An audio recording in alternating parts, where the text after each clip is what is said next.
তো এখানে সরকার ঠিক আছে, গতকাল স্টেটমেন্ট দিয়েছেন, বলছেন না বিধানসভাতে যে রুলস মোতাবেক, বিধি মোতাবেক দেন, এটার উপর প্রশ্ন হয়। ঠিক আছে, গতকাল তো প্রশ্ন করিনি আমরা, প্রশ্ন করতে দেওয়া হয়নি। আজকে শূন্যকালে প্রশ্ন তুলেছি। সরকার বলছেন আমরা গভীরভাবে মর্মাহত,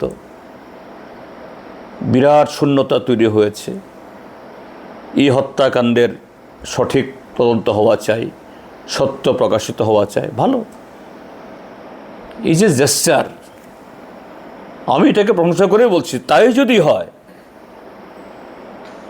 মুখ্যমন্ত্রী কালকে এখানে কী বলে দিলেন, এটা একটা আত্মহত্যার ঘটনা। আরে তদন্ত কমিটি গঠন করা হয়েছে, তদন্ত কমিটি সে সিদ্ধান্তে পৌঁছবে।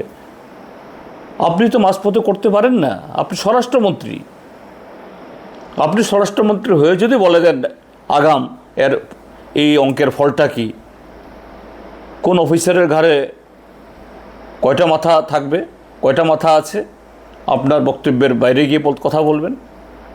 আর মুখ্যমন্ত্রী গতকাল যে বয়ান দিয়েছেন, তার সাথে ফরেনসিক ডাইরেক্টরের বয়ান, ত্রিপুরাজ্যের চ্যানেল, আপনাদের চ্যানেলগুলোতেও এগুলো সম্প্রচারিত হয়েছে। কি বলেছে ফরেনসিক ডাইরেক্টরেট? আমি সেখানে গিয়ে দেখেছি বাথরুমে তার দেহ পড়ে আছে, আর মুখ্যমন্ত্রী বলছেন জ্বলন্ত অবস্থায় তিনি গিয়ে দেখেছেন। কোনটা ঠিক? ব্যবধান কয় মিনিটের? খুব ব্যবধান, মাত্র 10, 15 বা 20 মিনিটের ব্যবধান। এই কয়েক মিনিটের ব্যবধানে মুখ্যমন্ত্রী দেখলেন জ্বলন্ত অবস্থায়, আর ফরেনসিক ডাইরেক্টর গিয়ে দেখলেন তিনি মাটিতে দেহ পড়ে আছে।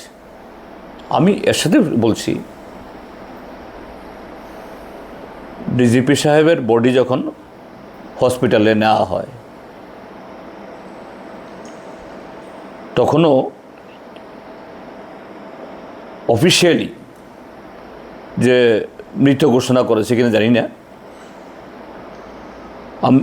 আমি প্রাক্তন মুখ্যমন্ত্রী মানিক সরকার আমরা গিয়েছিলাম।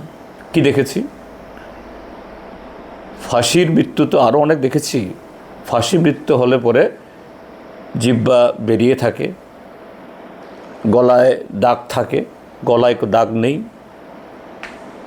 যে গলাটা লম্বা হয়ে যায় সেটা তো নেই, একটা লাল দাগও নেই, একদম সম্পূর্ণ মুখমণ্ডল। তো এর জন্য তো আমাকে ডাক্তার হতে হয় না বা অপরাধ বিজ্ঞানী হতে হয় না, যে একটা ফাঁসির মৃত্যু যদি হয়ে থাকে তার একটা বাহ্যিক যে একটা এই চেহারা হবে, তার ধারে কাছেও সেখানে নেই। এই কারণেই সন্দেহ। আর এই জায়গাতে পুলিশের ডিজি, তার এই অস্বাভাবিক মৃত্যু মানে কি? কাঠগড়ায় কে? আমার বলার অপেক্ষা রাখে না। আর যিনি কাঠগড়ায়, তিনি যদি বলেন যে না আমি যেটা বলেছি এটাই ঠিক, এখানে আমাদের আপত্তি। আমাদের দাবি হলো সরকার যদি এতই সৎ হন, এরা যদি তাদের যদি বিন্দুমাত্র যদি এই ক্ষেত্রেতে তাদের দুর্বলতা না থাকে, তাহলে হাইকোর্টের কর্মরত জাজকে দিয়ে বিচার করান। কিন্তু সেই সৎ সাহস নেই। এখানেই বিড়ালটা ধরা পড়ে যায়। এই কেন সরকারের এই পলায়ন বৃত্তি, কেন এই অপরাধ মানসিকতা, এখানেই প্রমাণিত। আনন্দ আর ভালোবাসার দীপ্তিতে গড়া সমুজ্জ্বল পরমা, ঠিক তোমারই মতো।